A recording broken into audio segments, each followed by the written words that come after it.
नमस्कार दोस्तों, राज्य सेंटर में आप सभी का हार्दिक स्वागत है।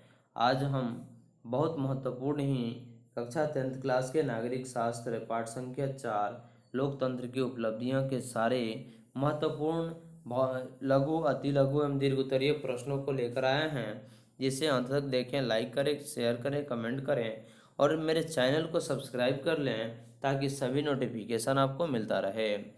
तो देखिए, प्रश्न है लोकतंत्र किस तरह उत्तरदायी एवं वैध सरकार का गठन करता है। देखिए, लोकतंत्र जनप्रतिनिधियों की सरकार होती है जो उत्तरदायी एवं वैध होती है। सरकार अपने कार्यों के लिए जनता द्वारा निर्वाचित लोकप्रिय सदन लोकसभा के प्रति उत्तरदायी होती है।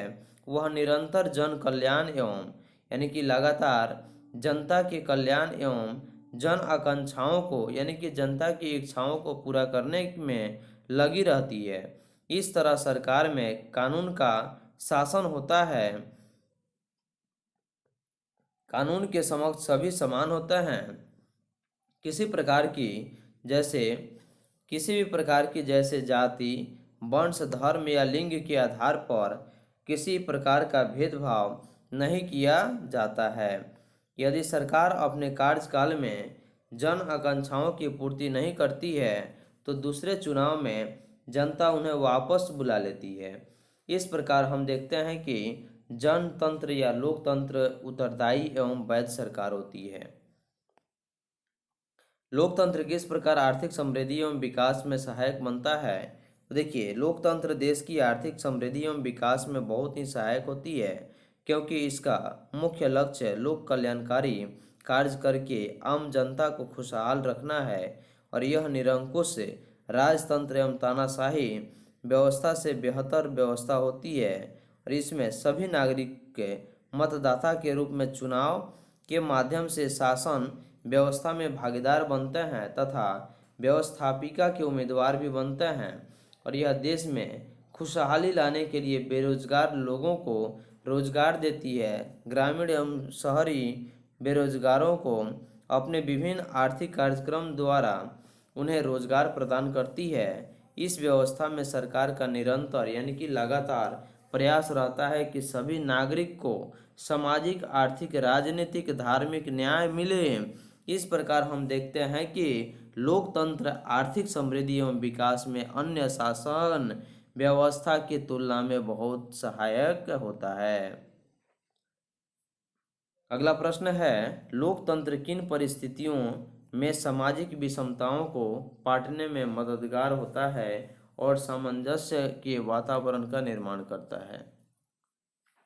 देखिए, लोकतंत्र के 3 आधारभूत स्तंभ होते हैं जिसके माध्यम से विभिन्न प्रतिकूल परिस्थितियों में भी लोकतंत्र सामाजिक विषमताओं को दूर करने एवं सामाजिक समानता को कायम रखने में सहायक होता है।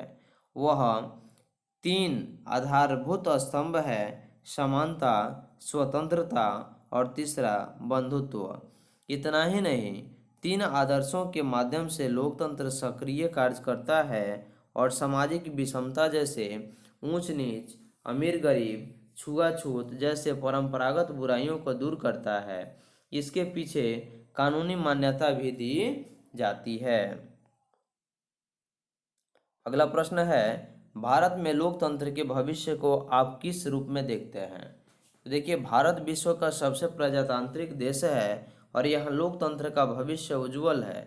यहाँ संसदीय प्रजातांत्रिक शासन व्यवस्था है जिसका चुनाव निष्पक्ष होता है। यहाँ की जनता अब प्रजातंत्र के महत्व को समझने लगी है और साथ ही यहाँ के नागरिक अपने प्रजातांत्रिक एवं मौलिक अधिकारों को भी समझने लगे हैं, जिसके तहत चुनाव में किसी प्रकार का भेदभाव नहीं किया जाता है। यहाँ कानून का शासन है। कानून के समक्ष सभी नागरिक, चाहे वह धनी हो या गरीब, उच्च वर्ग हो या निम्न वर्ग, हिंदू हो या मुस्लिम, सभी नागरिक बराबर समझे जाते हैं। यहाँ सभी नागरिकों को सामाजिक समानता, आर्थिक समानता, राजनीतिक समानता और कानून के समक्ष समानता प्राप्त है। यहाँ सभी नागरिकों को उनके व्यक्तित्व के विकास के लिए संविधान द्वारा 6 प्रकार के मौलिक अधिकार प्रदान किए गए हैं, जिसके पीछे कानूनी शक्ति भी प्रदान की गई है। इस प्रकार हम कह देखते हैं कि भारत में लोकतंत्र का भविष्य उज्जवल है। अगला है, भारत में लोकतंत्र कैसे सफल हो सकता है। तो देखिए, भारत में लोकतंत्र को सफल बनाने के लिए सबसे पहले जनता को शिक्षित करना होगा। शिक्षित मतलब कि सबको पढ़ाई लिखाई में जागरूक करना होगा, क्योंकि शिक्षा ही जनता को अपनी लोकतंत्र के समक्ष में जागरूकता पैदा कर सकती है। सरकार प्रत्येक नागरिकों को किसी न किसी अवसर पर बहुमत का हिस्सा बनने के लिए अवसर प्रदान करे।